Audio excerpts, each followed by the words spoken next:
What a day today in the NBA. 5 Christmas Day games. We're going to go through each and every one. But before we do, LeBron James said it best. We love the NFL, but Christmas Day is about the NBA. Let's start in order. The first game of the day, the Knicks and Karl-Anthony Towns doing battle with Victor Wembanyama. The story of this game was supposed to be about Victor Wembanyama's Christmas Day debut, but Mikal Bridges stealing the show. Bridges with an early three. Now late in the first, here he is, Victor Wembanyama putting on a clinic. We saw the corner three. Now late stages of the first, there's the logo three. Second quarter, and here he goes again. They tell him he should shoot less threes, but that three ball is looking like butter. Pretty much all the greats have had this kind of moment at Madison Square Garden, and tonight was Wemby's. Later in the second, this is why this team is so exciting. It's not just Wemby. How about the rookie Castle? Third quarter, Knicks down by 7, and here they come. Mikal Bridges probing the lane and finding Cat for the easy 2. Speaking of Karl-Anthony Towns, he was showing the way that you have to go at Wemby. Go right at him. Cat with the dunk. Now Cat doing what he does best, shooting from long range. Karl-Anthony Towns putting on a show, but the real show was about Mikal Bridges. Bridges with the and one. Now Bridges the block. Knicks out and running, and Bridges, Manhattan, Mikal. Fourth quarter, 9 minutes to go. Knicks down by 4. Remember when we thought Bridges' jump shot was broken? Knicks down by 5. Wembanyama was trying to steal the show, but Bridges would not allow it. 1 point Spurs lead. 4 minutes to go, and here comes Manhattan Mikal again with his patented midi. In the early stages of his Knicks tenure, he was struggling to find his comfort zone. But tonight, on the biggest stage in the regular season, he looked as comfortable as anybody. Knicks up by 3, 25 seconds to go, and this is why I love this man. Josh Hart making the hustle play. Josh Hart with the O board there. Now moments later, the Knicks with the shot clock winding down, no good.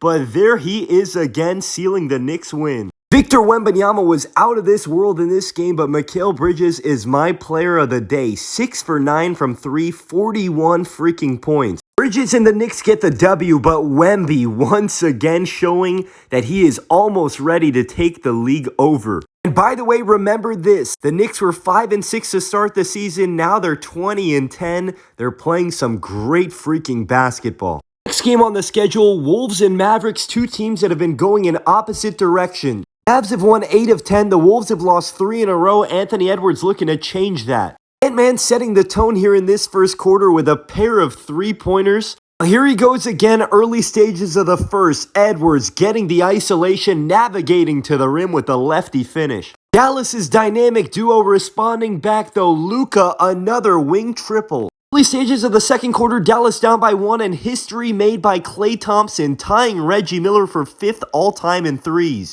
But the rest of this first half was all about the Minnesota Timberwolves, especially their second unit, Dante DiVincenzo. Moments later, DiVincenzo just hit one, and now here he goes again. Reed to DiVincenzo, another 3. Wolves pulling ahead here in the first half, and Edwards beating the shot clock, double-teamed, no problem. 2 minutes to go in the first half. This is where the game would turn for Dallas and maybe their season. Luka limps off with a strained calf, and the Wolves just going right at the Mavs. Minnesota up by 20 in the third, and adding to it, Randall in the mid-post hitting the fadeaway. All Wolves at this point, and more Minnesota. Randall on the break, the lob to Rudy. They're up by 26 with a minute and a half to go in the third. Edwards poking it away. This one looks like it's all over. But in the fourth quarter, we got a legendary Kyrie performance. Kyrie looking to bring them back by himself. They're down by 11 now, 5:20 to go. There is Irving. Dallas down by 9, 3:40 to go. Irving again and again, and 1. 1 minute to go in this game. Dallas has somehow cut it within 5, and Thompson cuts it to 2. Minnesota up by 2, 23 seconds to go, trying to hang on for dear life,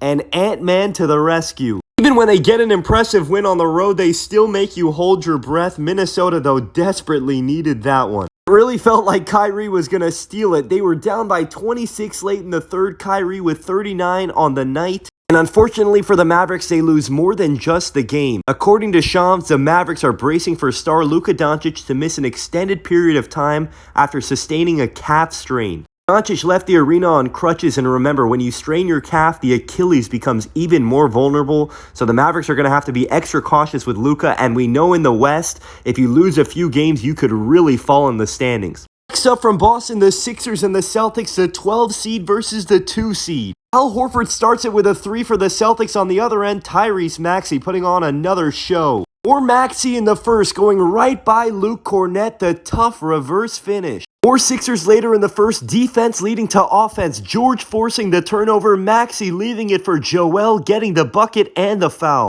Celtics fighting back behind their MVP candidate, Tatum, going right at Yabusele with the left. Second quarter and more Maxey magic, splitting the double team lefty dunk. Boston was responding back with threes as they always do, Porzingis. But they just had no answers for Maxey lefty float. Boston has slipped a few times recently, and now the Sixers smelling blood in the water. Philly was up by 16, now it's down to 9, and Embiid with the midi. When the Celtics need an answer, they have an MVP to turn to, Tatum deep 3. Third quarter, and this is the thing with these Celtics, you blink and your lead is gone. Tatum again. 3-point game now, midway through the third. Brown was so quiet in the first half, but now he ties it with a triple. Boston still has not led up to this point, but Tatum getting to his spot in the mid-range, Celtics' first lead. The Celtics took their first lead of the game. You're thinking, okay, it was a great effort by the Sixers. It felt like the Celtics were going to settle in and pull away, and that just was not the case. Maxey again.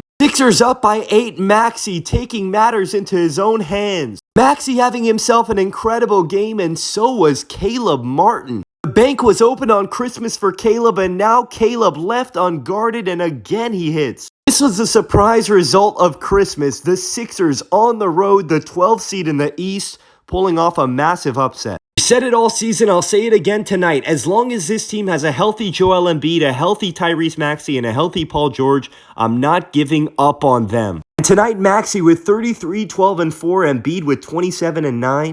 Player of the day for me, besides Mikal Bridges, Caleb Martin, who always performs against these Celtics. 7 made 3. Next up, we had the Lakers and the Warriors from Golden State. If you missed this game, you missed an absolute classic, a Christmas thriller. Full recap of this one can be found on my page. From Steph's interview the other day, and he was just saying, it's okay to think about retirement, and it's going to make you appreciate the present. And for us, we don't know how many times we're going to be able to have this matchup. We don't know how many times we're going to be able to step on the floor. But when we do, we try to get a game what they deserve.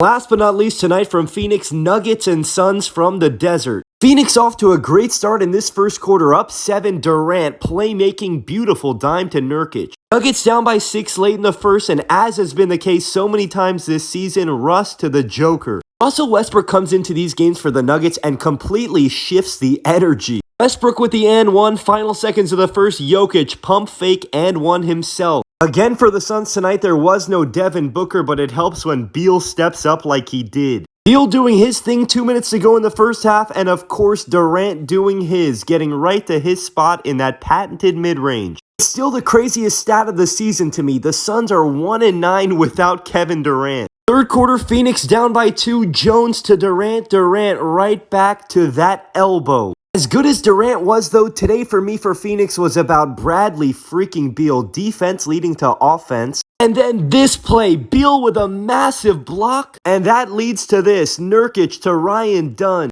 Suns up by 5 late in the third, and just in general, the Suns defense so special in this second half. O'Neal the other way, lefty finish. Fourth quarter, Phoenix up by 7, Beal playmaking to Plumlee and 1. Suns up 5, look at real deal Beal stepping back in the mid-range. Now they're up by 13, and final touches on this one, Durant mid-range magic. It's been a weird year for the Suns, but tonight something for them to feel good about, led by Bradley Beal and his 27 points. I mean, so many great talents in this league. I mean, not just us three. You see Jokic tonight. You see a Hall of Famer, an icon, and Russell out here tonight. You see so many great young players around the league today. It was an amazing day for basketball. I'm grateful I was able to play on this great day and entertain the fans and get a win at home. So I'm grateful. That's how we should all feel today, because it was an amazing day for basketball and there was more news off the court. According to Shams, Jimmy Butler prefers a trade out of Miami ahead of the February 6th trade deadline. I'm still skeptical. I'll believe it when I see it, but man, Jimmy's been a legend for them. It'll be weird to see him in another team. And we're right back to it tomorrow with 9 more games. Bulls in Atlanta. Jimmy's Heat playing the banged up Magic. Thunder Pacers should be a good one. We'll see if Giannis and Dame are back for the Bucks. And if the Kings lose this one, oh boy, watch